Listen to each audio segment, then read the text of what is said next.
Horizon théosophique, Compagnie Théosophie, conférence sur le thème Réincarnation et Karma. Amis, il est possible, sinon probable, que dans un siècle, peut-être avant même, les hommes et les femmes de ce monde seront surpris à l'idée que pendant 2000 ans, leurs ancêtres, les hommes, ont cru qu'ils n'avaient qu'une seule vie, de très courte durée en général, et qu'après cette seule vie, eh bien, ils quitteraient cette planète définitivement. Car en effet, si on y réfléchit bien, c'est une idée étrange. D'abord parce qu'elle est fondamentalement injuste. Pourquoi des hommes, des femmes, des enfants vivraient-ils seulement quelques années, quelques dizaines d'années, quelques mois, alors que d'autres mènent une vie plus longue, plus profitable? Pourquoi certains naîtraient dans des civilisations ou dans des pays où il y a beaucoup d'opportunités alors que d'autres naissent dans des conditions effroyables? Et tout ça, une fois pour toutes, définitivement. C'est une injustice essentielle et irrattrapable. Et puis il y a plus que ça aussi, c'est absurde. Pourquoi c'est absurde? Parce qu'il y a au moins quelque chose sur lequel tout le monde est d'accord, la science, la théosophie et tout le monde de bon sens, c'est que cette terre sur laquelle nous vivons, le soleil qui nous éclaire, vont disparaître un jour. Il y a même des hypothèses sur la durée, mais la certitude est qu'ils vont disparaître. Alors qu'est-ce que ça veut dire? Ça veut dire que ces civilisations que nous développons successivement sur cette terre vont disparaître définitivement sans laisser de traces, retourner dans un néant. Et plus la science progresse, et plus elle s'aperçoit que la nature tout entière, mais l'homme en particulier, est un chef-d'œuvre extrêmement complexe, extrêmement minutieux, un équilibre tout à fait remarquable. Au millième de millimètre parfois, ou au dosage infinitésimal, ça tous détériore. Alors est-ce que tout cela s'est construit par hasard, comme ça, et va disparaître sans laisser de traces? Ou est-ce qu'il y a d'ailleurs tout ça une intelligence à l'œuvre, et que tout ça va servir à quelque chose? Eh bien, bien sûr, la réponse est oui. Et la réponse est oui, parce que dans l'infini des temps, bien sûr que tout ce qui a une forme disparaît. La Bhagavad Gita, ce livre merveilleux, ce livre de l'Inde, qui remonte à des milliers d'années, dit tout ce qui est né doit mourir, mais tout ce qui est mort doit renaître. Toutes les formes, tout ce qui est organisé arrive un jour à naître, se développe, mais un jour meurt, mais un jour va renaître de ses cendres dans une suite intelligente. Il y aura quelque chose qui va rester sur des plans invisibles pour redonner quelque chose qui va de nouveau apparaître et qui sera la suite logique du précédent. Et ainsi, dans l'éternité des temps, les univers sans cesse apparaissent, se développent, disparaissent et réapparaissent après une période immense de repos, d'obscuration. Ils ne réapparaissent pas en sortant de rien du tout et se construisant au hasard, mais ils vont réapparaître, se reconstruire d'après le plan, l'image laissée, le programme, si vous voulez, pour employer un terme moderne, laissé sur ces plans invisibles par l'univers précédent, comme l'univers actuel laissera à son tour, lorsqu'il disparaîtra, la trame de quelque chose qui, le moment venu, cyclique, va réapparaître pour développer un nouvel univers. Alors nous voyons là apparaître déjà au plan cosmique cette loi cyclique d'apparition, de réapparition, mais aussi de cause et d'effet, de filiation, d'une logique implacable qui fait que rien n'arrive au hasard, mais que tout s'enchaîne. Et quand on parle de réincarnation et de karma concernant l'homme, bien sûr, ça s'inscrit dans cette grande loi de la nature. Ce n'est qu'une application particulière à l'homme de cette loi qui est cosmique et qu'on retrouve dans l'infiniment grand comme dans l'infiniment petit. Cette idée de réincarnation et de karma, dont on commence à voir qu'elles sont liées, montre comment l'homme que nous sommes, la femme que nous sommes, finalement n'a pas une âme, mais qu'il est une âme, qui a un corps, qui n'est pas pareil. Il est une âme qui a un corps, et cette âme, depuis des millions d'années, s'incarne cycliquement pour expérimenter la vie et pour progresser.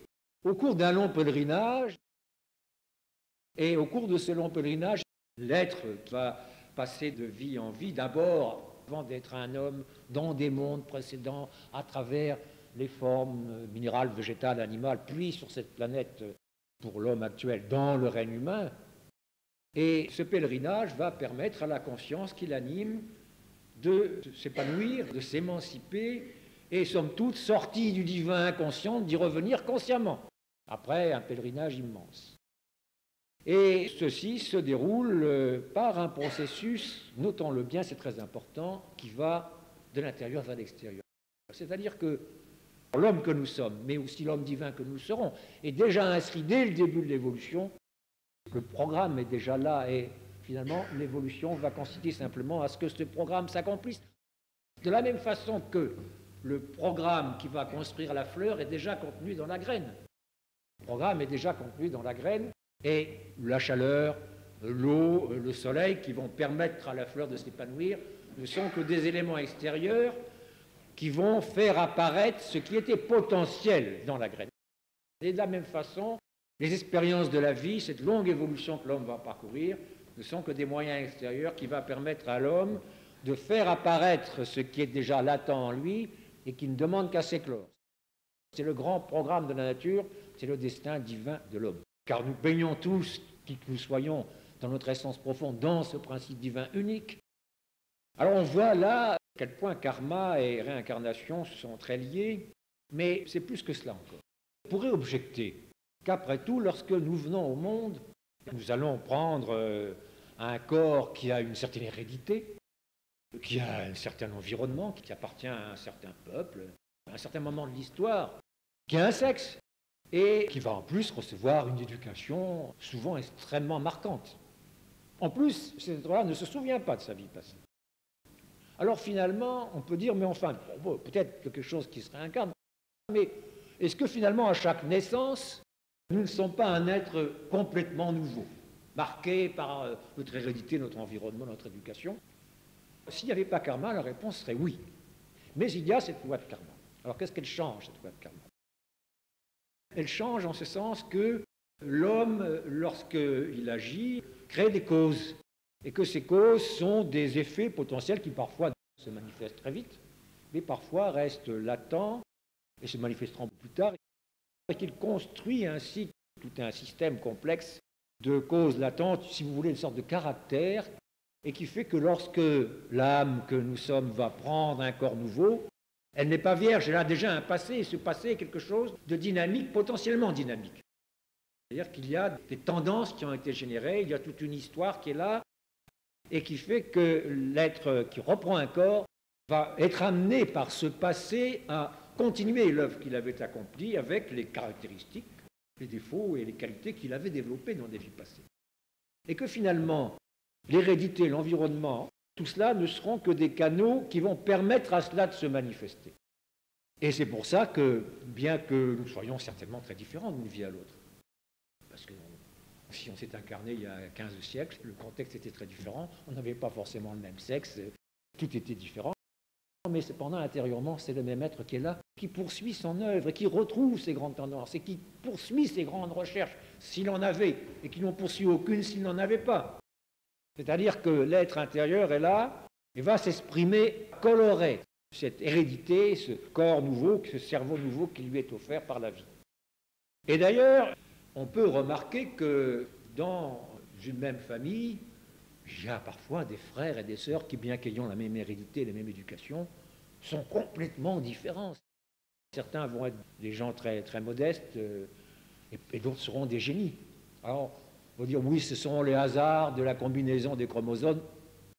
Pas du tout du point de vue de la théosophie. C'est parce qu'il y a l'être intérieur que certains êtres ont la possibilité, contrairement à d'autres, par l'énergie, par la volonté qu'ils ont développée dans des vies passées, se trouvant emprisonnés, conditionnés, comme tout le monde à la naissance par une hérédité, par une éducation, ont la possibilité de maîtriser cette hérédité, d'utiliser ce qu'il y a de bien dedans et de neutraliser ce qu'il y a de mauvais, d'utiliser les défauts et d'en faire des qualités, car c'est presque toujours possible, et puis aussi, compte tenu de l'éducation, eh bien, de savoir rejeter ce qui ne convient pas, et au contraire d'absorber ce qui correspond à la nature profonde. Alors que d'autres, parce que ce sont des êtres qui, dans le passé, n'ont pas développé une grande énergie, une grande volonté, ne sont pas orientés dans une direction très précise, vont se laisser porter par l'hérédité, l'éducation, et vont suivre le courant sans réagir. C'est pour ça qu'il y a dans une même famille des différences fondamentales, parfois, pas toujours, parfois entre des êtres, parce que chacun ramène son bagage karmique, que certains sont capables très vite de modifier de façon remarquable les conditions qui leur sont offertes par le milieu. Mais ce n'est pas ça seulement en karma, c'est plus que cela. Parce qu'on nous explique que lorsqu'on prend un corps, lorsqu'on se réincarne, le karma passé, c'est-à-dire les tendances qu'on a générées dans le passé, vont nous mettre dans des situations qui font que certains événements sont prédéterminés à l'avance. Et c'est d'ailleurs pour ça que les vrais clairvoyants peuvent prédire certains événements qui effectivement se réalisent. Alors ces grands événements sont prévus parce que la loi de karma est telle que par nos actions dans les vies passées, nous les avons programmés et ils doivent se produire. Alors à ce stade de l'exposé, certains d'entre nous se disent, mais alors, qu'est-ce que ça veut dire? Où est ma liberté là-dedans? Je vais naître, non seulement je suis conditionné par mon hérédité et mon éducation, mais en plus, j'ai tout un bagage karmique que je ramène avec moi, une sorte de caractère qui est là très fort, très puissant, certes que j'ai créé moi-même, mais qui est là maintenant. Et en plus, certains événements de ma vie sont déjà prédéterminés. Alors où est ma liberté dans tout ça? Est-ce qu'il y a vraiment un libre arbitre? La théosophie répond oui. Il y a vraiment un libre arbitre, bien sûr. Encore que beaucoup d'hommes ne l'utilisent que très peu. Mais il est là. Il est là pourquoi? Parce que l'homme a ce privilège qu'il a acquis au cours de l'évolution d'être un penseur. Ce qui le différencie de l'animal, c'est qu'il pense. On peut dire c'est qu'il parle, mais il parle parce qu'il pense. Et c'est ça la différence de l'homme avec les autres règnes. Lesquels autres règnes, d'ailleurs, dans des mondes futurs, arriveront aussi au règne humain. Ce n'est pas là une supériorité absolue, c'est une supériorité temporelle, subjective, par rapport à un certain moment de l'histoire. Mais à partir de ce moment de l'histoire, où nous sommes maintenant, bien sûr que l'homme, par rapport au reste de la nature, cet énorme privilège qu'il a acquis au cours de l'évolution, d'avoir le libre arbitre à condition qu'il l'utilise. Et certains l'utilisent probablement très peu. Alors, puisque c'est parce que nous pensons que nous avons le libre arbitre, celui-ci doit bien se situer précisément au niveau de la pensée. Et c'est vrai que beaucoup des événements que nous vivons, au moment où ils vont se produire, sont prédéterminés. Et bien souvent, ceux qui nous connaissent bien, nous, on se pose des tas de questions, et ceux qui nous connaissent savent très bien comment on va choisir. Parce que notre caractère est tellement fort qu'il n'y a pas de hasard là non plus. Ça va se passer comme ça, et ça se passe comme ça. Mais cependant, nous avons ce privilège tout à fait particulier de pouvoir nous juger nous-mêmes, de pouvoir nous apprécier nous-mêmes, de pouvoir réfléchir sur ce que nous faisons, de porter des jugements de valeur sur nous-mêmes et sur nos actes, et sur ceux des autres aussi, ce que nous ne devrions d'ailleurs pas faire aussi souvent que nous le faisons probablement. En tout cas, en ce qui nous concerne, nous ne le faisons jamais assez parce que c'est là où vraiment nous sommes libres, dans une certaine mesure.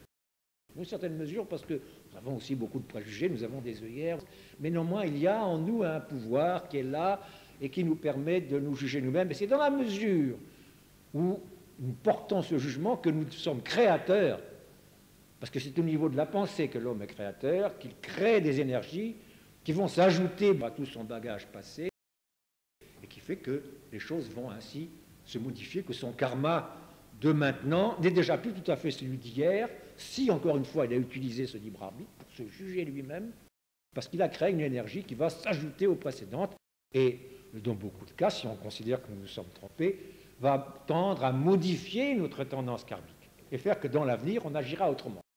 Alors vous allez dire, c'est peut-être très long. Oui, c'est souvent très long, parce que les montagnes ne se font pas en quelques années, quelques siècles même, et l'homme ne change pas comme ça. Mais c'est parfois très rapide aussi. Pourquoi? C'est vrai qu'il y a certains êtres ça existe, en retard sur le chemin de l'évolution, qui n'utilisent tellement peu ce libre arbitre qu'on peut dire qu'ils sont vraiment conditionnés, ils sont vraiment programmés, tout ce qui leur arrive est très certainement tout à fait prévisible à 100% longtemps à l'avance. Parce qu'ils ne font rien pour changer les choses. Et que s'ils commencent à changer les choses, alors ça sera très long parce que le poids du passé est très lourd.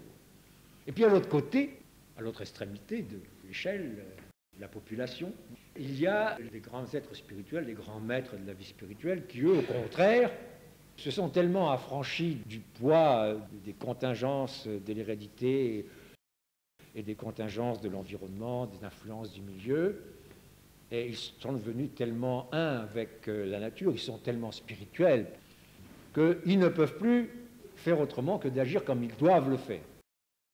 Donc pour eux non plus, il n'y a plus de choix, parce qu'ils savent exactement ce qu'il faut faire, et ils le font. Mais au milieu de la grande masse des hommes que nous sommes, la grande masse des êtres humains que nous sommes en ce moment, nous sommes souvent, comme on le dit, ni ange ni bête, les pieds en enfer, la tête au ciel. Ce sont des images, mais elles parlent très bien pour dire que nous sommes souvent très partagés entre ce passé que nous avons et que nous jugeons mauvais et puis ce qu'on voudrait changer, d'où des conflits internes. Alors vous savez, c'est l'histoire de la balance et du sablier. Il y a le plateau de la balance qui penche d'un côté, il y a un tas de sable, puis un sablier grain par grain qui tombe, il ne se passe rien évidemment. Il ne se passe rien pendant un certain temps, et puis tout d'un coup, le dernier grain de sable, un tout petit grain de sable, le dernier, fait que le plateau de la balance bascule. Autrement dit, parfois, on fait des efforts et il ne semble rien se passer, mais s'il se passe quelque chose, parce que progressivement, on est en train de modifier ce passé karmique, et à un moment donné, ça bascule et tout d'un coup, on change de façon radicale. Parce qu'on avait souhaité, on avait voulu pendant très longtemps. Et finalement, ça arrive. Et quand on dit très longtemps, ça remonte peut-être à des vies passées. Par conséquent, il suffit parfois dans cette vie de faire très peu d'efforts pour que tout d'un coup, notre vie change de signification et de tendance.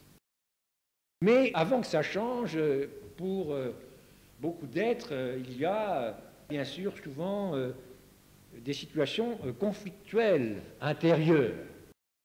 Nous vivons constamment des situations conflictuelles sérieuses, conscientes ou inconscientes, parce que nous sommes tiraillés, partagés entre, d'une part, ce qui nous attire vers la satisfaction de la personnalité et des sens, les besoins égocentriques, le besoin de dominer les autres, les besoins de paraître, le besoin d'avoir, et puis de l'autre côté, le besoin d'être un être spirituel. On sent confusément qu'il y a autre chose dans la vie, ce n'est pas le but. On le sent sans bien le définir, mais il est là, et il est là, il est pressant, et beaucoup le refoulent d'ailleurs, il le nie, mais il est là quand même.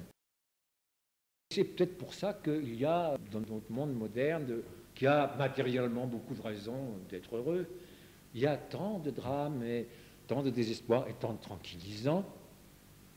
C'est peut-être parce que nous n'assumons pas ou mal ces conflits intérieurs entre notre aspect, on pourrait dire diabolique si l'on veut, vous voyez une image, et notre aspect angélique, mais qui représentent deux aspects essentiels de notre nature.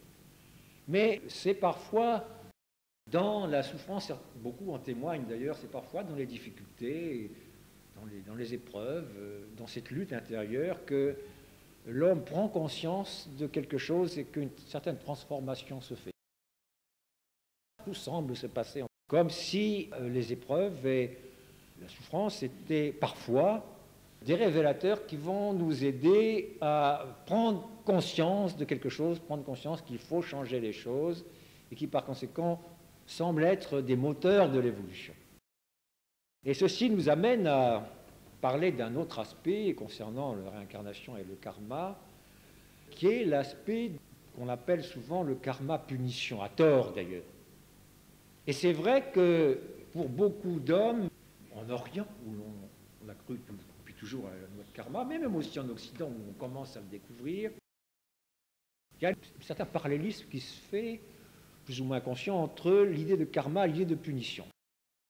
Il m'arrive ça, ou c'est le karma, et on est toujours à propos de choses négatives. C'est vécu comme ça, c'est vrai. Mais c'est une mauvaise compréhension du karma. Pourquoi? Bien d'abord parce qu'il ne nous arrive pas que des choses négatives. Et ça, on l'oublie. On oublie, par exemple, que ça représente de venir au monde au XXe siècle après que des milliers de générations nous aient précédés, auxquelles on a participé d'ailleurs en tant qu'âme, bien sûr. Mais enfin, on arrive dans ce monde aujourd'hui et on a à notre disposition des moyens extérieurs immenses. On profite plus ou moins, mais qui sont là quand même. Et qu'est-ce qu'on a fait pour en profiter? Rien, si ce n'est de venir au monde. Pour lequel on n'a rien fait non plus d'ailleurs. Et ça, bon, on l'oublie par contre quand on a un tout petit peu moins que le voisin, ou bon, alors on se sent lésé et on dit j'ai un mauvais karma. Et on oublie l'immense apport de tout le passé et qui est là à notre disposition et qui fait que l'homme moderne dispose, dans beaucoup de cas, de possibilités immenses, qui, dans cette vie, il n'a absolument rien fait pour mériter. Pour ça, on considère que c'est dû. Alors, réfléchissons un peu à karma et dire qu'il y a du bon et du mauvais karma. Il y a aussi, du fait du passé, un certain nombre de choses, d'opportunités, dont on ne profite pas toujours, mais d'opportunités immenses qui s'offrent à nous du fait du passé karmique. Bien sûr, il y a aussi des événements difficiles. Le karma, c'est dans les deux sens. Mais ce n'est pas uniquement quelque chose qu'il faut vivre comme une punition, et même quand c'est douloureux, ce n'est pas une punition en ce sens que punition évoque l'idée de quelqu'un qui punit. Il n'y a personne qui punit, bien sûr. Mais ça, c'est les restes de ton inconscient collectif, 2000 ans d'éducation culturelle de Dieu qui punit. Ce n'est pas ça du tout, bien évidemment. Si nous prenons un exemple simple, la santé. L'homme a un équilibre. Il peut être malade pour différentes raisons, mais il peut aussi, par sa faute, par ses abus, parce qu'il boit, parce qu'il mange trop, parce qu'il ne dort pas assez, il peut agir de telle façon qu'il va contrarier les lois de l'équilibre naturel. Et contrariant les lois de l'équilibre naturel, ça peut durer longtemps. Apparemment, il ne se passe rien pendant un certain temps. Il se porte très bien. Puis un jour, ça ne va plus du tout. Alors il souffre physiquement. Et en général, il comprend. Et il dit, ben oui, j'ai fait des erreurs et je paye. C'est vrai que là aussi, beaucoup le perçoivent un peu comme une sorte de punition, mais personne ne punit, c'est la nature, simplement. Et on dit à des lois de la nature, on n'y obéit pas, on ne les suit pas, bien on en récolte des conséquences. C'est bien, karma, c'est ça sur tous les plans. On a découvert, depuis quelques dizaines d'années, l'écologie, parce que ça devenait urgent. Qu'est-ce que c'est l'écologie? Eh bien, ça veut dire que sur le plan de la planète, il y a aussi une sorte de santé. Il y a un équilibre, il y a une harmonie. Et quand on le détruit, il ne se passe rien au début, pendant 10 ans, pendant 50 ans, puis un jour, il y a des effets pervers tout à fait regrettables qui se produisent, qui sont la conséquence évidente de ce qu'on a fait pendant des années. Parce qu'on a détérioré, on a transgressé l'ordre naturel des choses, on n'a pas tenu compte de l'harmonie de la nature. Eh bien, cette santé de l'homme, cette santé de la nature, si l'on veut, cet équilibre de la nature, il existe sur tous les plans, et sur les plans intérieurs aussi, sur les plans moraux. Sur le plan psychique, il y a une santé intérieure, il y a une santé de l'homme sur le plan moral qui est telle qu'il n'est en bonne santé, c'est-à-dire vraiment, il est en paix avec lui-même que lorsqu'il suit les grandes lois de la nature et son destin divin, alors qu'au contraire, lorsqu'il contrarie cela, eh bien, il crée des causes qui, tôt ou tard, seront vécues par lui comme souffrance. C'est ça la loi de karma. Personne ne le punit. C'est lui qui se punit, parce qu'il ne suit pas les lois de la nature. Et finalement, qu'elle est coupable d'ignorance. Et en effet, on peut voir que beaucoup d'hommes vont traverser des difficultés très grandes. Pourquoi? Eh bien, parce que nous contrarions ces lois de la nature alors qu'elles sont telles, ou plutôt qu'elle est telle, car fondamentalement, il y en a une qui est essentielle et les autres en découlent, c'est la loi de l'unité. Nous oublions que les hommes, dans leur essence profonde, participent tous du divin, que le pouvoir divin n'est pas quelque chose qui se balade dans le cosmos, mais que c'est un pouvoir présent dans l'être qui est à la racine de notre être. Et qu'à travers ce principe, nous communions en permanence tous ensemble sans le savoir, et qu'en plus, le but de l'évolution, c'est que nous retournions tous ensemble vers l'unité dans ce principe divin. Et par conséquent, ça veut dire que tout ce que l'homme va faire, qui va développer son égocentrisme, sa séparativité, va aller contre ce grand projet de la nature et va, tôt ou tard, amener des effets pervers qui l'amèneront à souffrir. Alors qu'au contraire, lorsqu'il s'ouvre vers l'extérieur, lorsqu'il s'ouvre vers les autres, lorsqu'il oublie son petit moi pour penser à cet être permanent, transpersonnel qui est en nous, qui plonge ses racines dans le divin, alors, au contraire, là, il crée des causes qui sont pour lui source de paix et d'harmonie. Et tant que nous ne prenons pas conscience de cela, eh bien, nous créerons des causes qui entraîneront pour nous des effets pervers. Mais vous savez, ce grand drame de la séparativité, car c'est le mot qu'il faut employer, ce grand drame de la séparativité, était fatal dans l'évolution. Parce que pour que l'homme devienne un être qui se pense lui-même, c'est-à-dire qui se visualise comme un être indépendant, un penseur qui dit « je suis moi-même », je suis un témoin du monde extérieur, il fallait que la conscience qui est à l'origine collective s'individualise. Et c'est ce qui se passe dans les religions, on a appelé à tort la chute, parce que l'homme qui était dans le paradis terrestre, c'est-à-dire qu'il n'était pas responsable, mais qu'il n'était pas soi conscient. Il était comme un enfant qui vient de naître, il n'était pas soi conscient d'être. Il était irresponsable, il n'était pas malheureux, mais il n'était pas vraiment un homme. Et lorsque Lucifer, qui apporte à l'homme l'intelligence, lorsque l'intelligence s'est éveillée dans l'homme, il est devenu responsable. À partir de ce moment-là, c'était un pas très, très énorme dans l'évolution de franchi, mais fatalement, ça allait entraîner le fait que l'homme allait abuser de cela. C'est-à-dire qu'il allait forcément croire qu'il était séparé des autres. C'est une étape incontournable dans l'évolution. Peut-être on y restait un peu trop longtemps. C'est ce qui semble dire que l'humanité actuelle était un peu en retard dans son évolution. C'est fatal que l'homme, ayant acquis cette soi-conscience et cette individualité, soit pris par cette illusion de la séparativité. Mais il doit transcender cela, il doit prendre conscience qu'il doit retourner vers l'unité de ce principe divin dans lequel nous baignons tous. Et c'est là la grande leçon du karma. Et c'est pour ça que cela nous amène à envisager un dernier aspect qui est celui de la notion de réincarnation et de karma en relation avec les autres. Parce que la clé du problème est là, finalement. Quand nous venons au monde, on vient au monde dans certaines nations, certains peuples, l'humanité collectivement. Or, les groupements humains, lorsqu'ils ont une certaine cohésion, lorsqu'ils ont un certain passé, ont aussi un karma. Il y a un karma collectif. On ne peut pas parler de karma sans parler aussi du karma collectif. Et le plus grand karma collectif, c'est celui de l'humanité tout entière, qui est très fort, parce que nous avons tous contribué à le créer, et nous en sommes tous tributaires.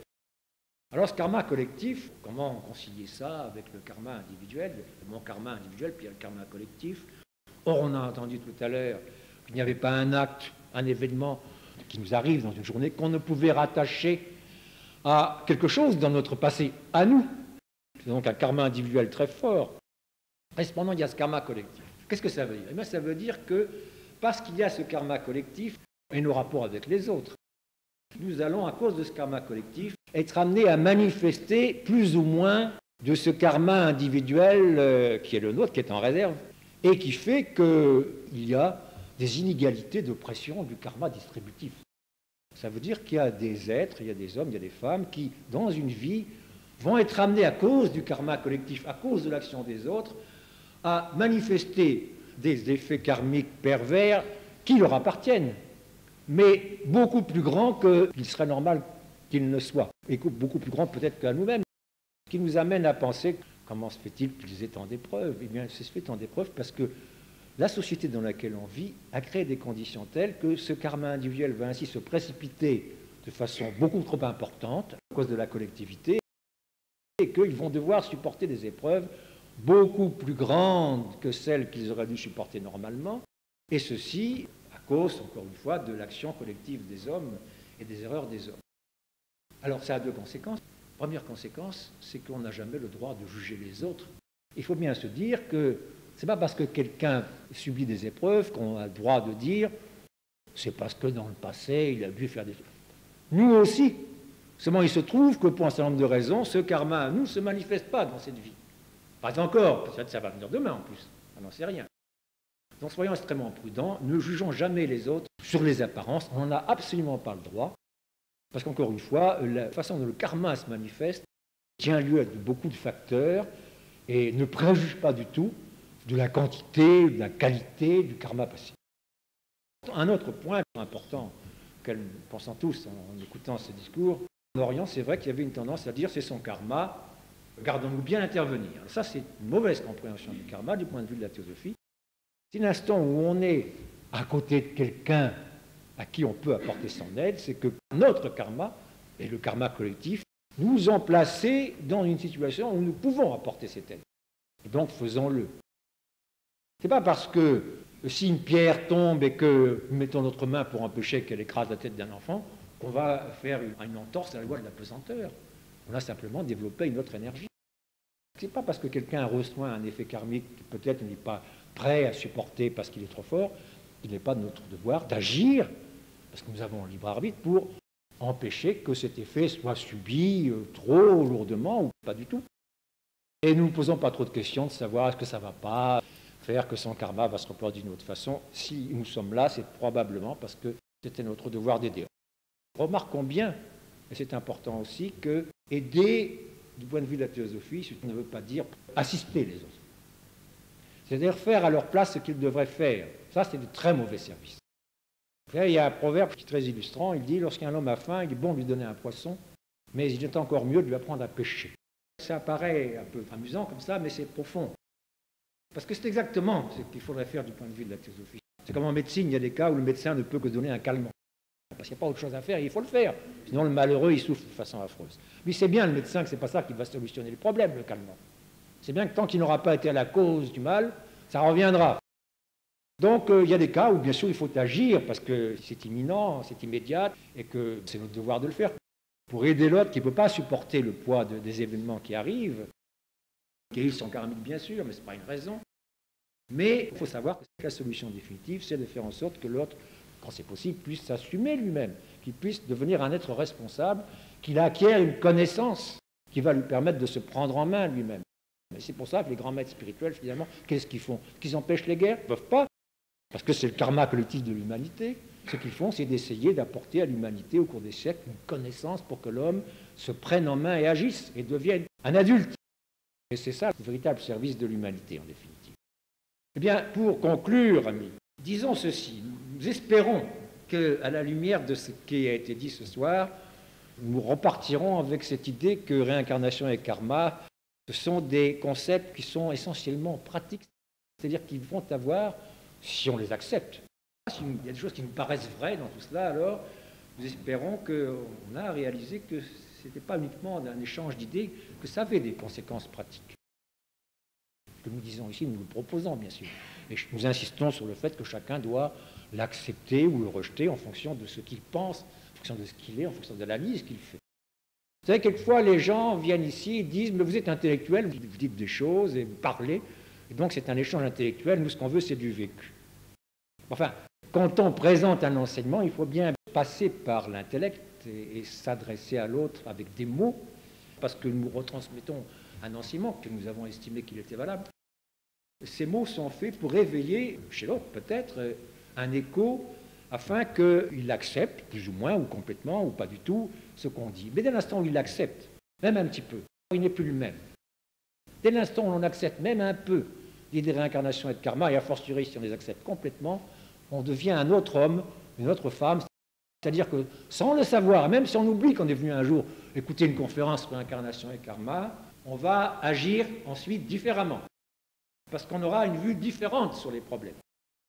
Autrement dit, la pratique, c'est pas se réunir ensemble, se tenant la main, chanter des hymnes ou des mantras, c'est pas ça. La pratique, c'est réfléchir de façon à transformer sa façon de voir le monde, de voir ce qu'est l'homme, de comprendre quel est son avenir, quelle est son origine aussi, donc son avenir, et par cette compréhension, procéder à une transformation intérieure qui fait que dans la vie quotidienne, à chaque instant et dans toutes nos relations avec les autres, et aussi avec nous-mêmes, on agisse, on se comporte de façon différente.